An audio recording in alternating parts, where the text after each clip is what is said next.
Je vais te dire quelque chose qui peut sembler paradoxal.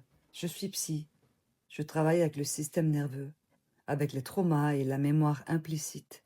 Et pourtant, j'ai créé une application sur les anges. Et là, en général, il y a deux réactions. Ça y est, elle est devenue perchée.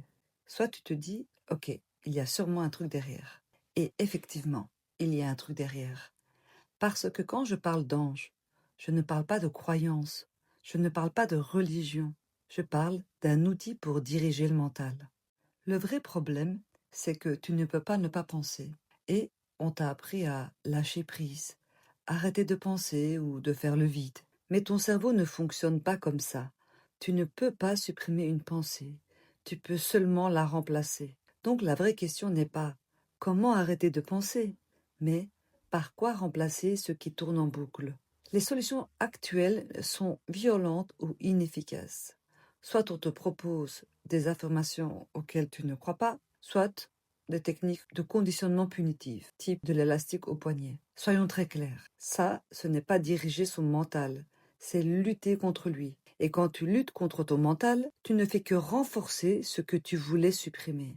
Parce que ton cerveau ne suit pas la logique, il suit la forme. Ton cerveau fonctionne par répétition, image, prosodie, c'est-à-dire le rythme, le son, pas par la volonté, pas simplement en te disant je décide d'aller bien. Donc, si tu veux réellement diriger ton mental, tu dois lui donner une forme plus forte que la rumination. Et c'est là que les traditions avaient déjà compris quelque chose, depuis toujours. Les traditions parlent de vices et de vertus. Aujourd'hui, on dit distorsion cognitive, régulation émotionnelle, biais cognitif. Le langage a changé, mais le problème est le même. Une pensée mal orientée crée une émotion, crée un comportement et crée une répétition. Et les traditions avaient déjà identifié ça.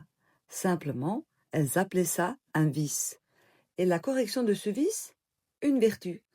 Ce que je te propose, c'est une lecture moderne de cette structure. Une modélisation simple en quelque sorte. Partons du principe qu'il y a trois émotions principales. La peur, la tristesse et la colère. Et que chacune peut se vivre de trois façons. Vers l'extérieur, vers l'intérieur ou bloquée entre les deux. Ce qui fait 9 configurations. Et dans chacune de ces configurations, tu retrouves une façon spécifique de penser, une erreur de pensée, une distorsion. Alors pourquoi 72? Parce qu'une distorsion n'existe jamais seule. Elle a des variantes, des nuances, des formes plus fines. Et c'est là que j'introduis les 72. Pas comme une croyance, mais comme une cartographie mentale. 9 structures principales fois 8 sous-distorsions, ça fait 72 directions du mental. Et chaque direction peut être corrigée. Et les anges dans tout ça? Un ange dans mon approche, ce n'est pas une entité. C'est une direction, une fonction, une forme mentale stable. Et surtout, un support de répétition.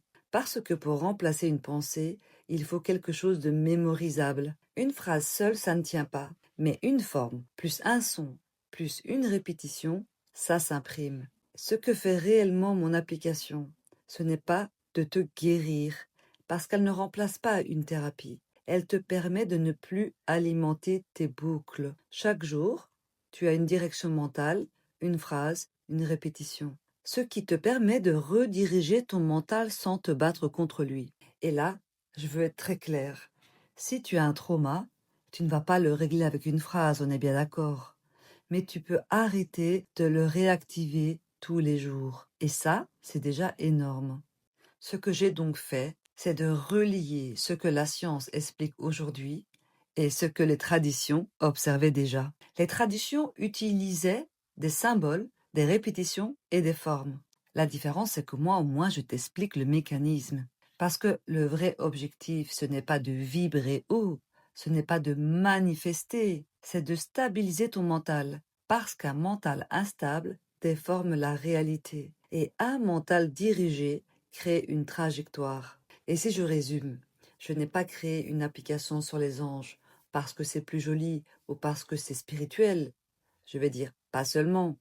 Je l'ai surtout créé parce que ton cerveau a besoin de forme pour sortir des boucles et que c'est infiniment plus efficace de donner une direction à une pensée que de la punir ou de ruminer dessus ou de la juger. Tu ne diriges pas ton mental en le combattant, mais en lui donnant un cap. Et parfois, ce cap prend la forme d'un ange. Et j'aimerais juste préciser ceci. Ce modèle est une lecture personnelle structurée qui est inspirée des différentes traditions, certes, et surtout de mon propre travail clinique.